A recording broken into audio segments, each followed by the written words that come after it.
रवि हमारे साथ इस वक्त रवि धामी जी वरिष्ठ पत्रकार जुड़े हुए हैं। रवि जी, क्या अब ये भी सुगबुगाहट है, क्योंकि पिछले 10 सालों में आप देखिए लैंडस्लाइड लैंडस्लाइड लैंडस्लाइड, भूकंप लैंडस्लाइड भूकंप, इस तरह से साल दर साल ये होता रहा है। 100 150 लोगों की जाने गई हैं। इस बार की त्रासदी एक अलग मैग्नीट्यूड की थी, लेकिन कहीं कुछ लोगों को लग रहा है कि भाई वार्निंग सिस्टम, इन तमाम चीजों में कुछ लूप होल्स चल रहे हैं। ग्लोबल वार्निंग सिस्टम तो ये अब यही है, संसार में वर्ल्ड में ये चल रहा है। तो जैसे ये केरुंग वाला बॉर्डर है, केरुंग वाला बॉर्डर में पिछले 14 महीने पहले भी सेम इसी टाइप का एक बाढ़ आया था, उसमें भी बहुत तबाही हुई थी। और वो चाइना साइड में भी हुआ था, वो नेपाल साइड में भी हुआ था, क्योंकि उधर कस्टम में उस टाइम पे बहुत सारे लोग बह गए थे, बहुत सारे धन माल का नुकसान हो गया था। फिर मैं तो क्योंकि 14 महीने पहले या 15 महीने पहले मैं कैलाश मानसरोवर तक उसी रास्ता होके मैं वहां तक गया था, क्योंकि मैं 10 दिन का उस टाइम गया था। तो वहां का मुझे अब एक्सपर्ट लोग और बताएंगे इस बारे में। वहां का मतलब जो सड़कें बने हुए हैं, वो सड़कें किस तरह के, मतलब इतना जल्दी, इतना बहुत पक्का नहीं है ना। तो वो चीज धीरे धीरे दबते दबते मानव आवाजाही बढ़ते बढ़ते ऊपर चले गए हैं। और नीचे उसका जो चाइनीज साइड से जो कंस्ट्रक्शन चल रहा है, उसके वजह से भी ये चीज मुझे लगता है कि उस एरिया का जो ग्लोबल वार्मिंग है ज्यादातर उसी तरफ से पिघलते रहे माउंटेन। तो ये चक्कर भी मुझे ज्यादा लगता है। ठीक है सर, और अभी सरकार क्या कदम उठा रही है, किस तरह से वहां पे एहतियात बरती जा रही है? जो प्राकृतिक झील जो वहां बन गई है, तालाब जो बन गया है, और चीन ने अगले 72 घंटे बहुत क्रूशियल बताए हैं कि कभी भी वो तालाब जो है बारिश से, दबाव से या किसी सिस्मिक एक्टिविटी से फट सकता है, तो उसको लेकर क्या एहतियात कर रही है सरकार की तरफ से? जी पिना जी, मुझे लगता है कि जो अभी मैं इससे पहले बोला, मैं चाइनीज प्राइम मिनिस्टर ने कम्युनिस्ट पार्टी की हाई लेवल मीटिंग बुलाई है इसी उसमें। तो वो गवर्नमेंट टू गवर्नमेंट लेवल में मतलब इंफॉर्मेशन आदान प्रदान चल रहा है अभी। और अभी वो रेस्क्यू जो चल रहा है, रेस्क्यू, क्योंकि अभी जो लोग जिंदा लोग हैं, सकबर जिनके पास सांसें हैं, उनको सकबर पहले फर्स्ट प्रायोरिटी देके उनको बाहर निकाला जाए।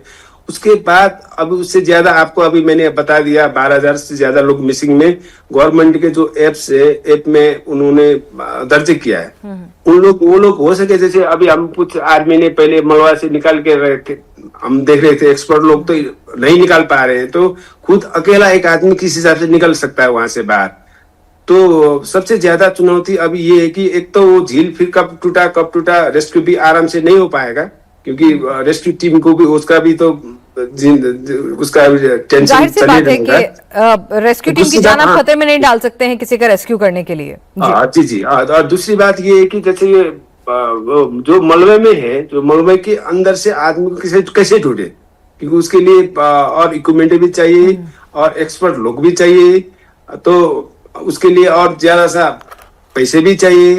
ये सभी चीज देखते देखते आज अभी प्राइम मिनिस्टर ने कैबिनेट मीटिंग किया था, आपातकालीन कैबिनेट मीटिंग।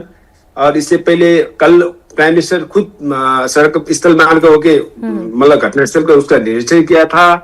और मतलब जो नेपाल गवर्नमेंट के पास हो सकता है वो सभी चीजों का उन लोगों ने बिल्कुल, इस त्रासदी का मैग्नीट्यूड इतना ज्यादा है, हिंदुस्तान भी लगातार मदद भेज रहा है, हर मुल्क जो है अपनी तरफ से हर संभव प्रयास कर रहा है, लेकिन जो मैग्नीट्यूड है वो इतना ज्यादा है, इतना भयावह है कि आप 12,000 लोग आप कह रहे हैं कि अभी भी मिसिंग हैं, सरकारी आपका ये आंकड़ा है, तो अपने आप में हर रेस्क्यू, हर रिलीफ ऑपरेशन बौना साबित होता हुआ नजर आ रहा है। युक्तेश्वर जी, ये जो आर्टिफिशियल ये जो प्राकृतिक तालाब जो बन गया है, आर्टिफिशियल तो कहना गलत होगा, जो प्राकृतिक तालाब जो बन गया है कभी भी फट सकता है, इसको लेकर चीन की तरफ से वहां पर आपको जो जानकारी मिल रही हो, क्या कहा गया है, इसको लेकर किस तरह की एहतियात दोनों तरफ बरती जा रही है, मॉनिटरिंग कैसे हो रही है इसकी?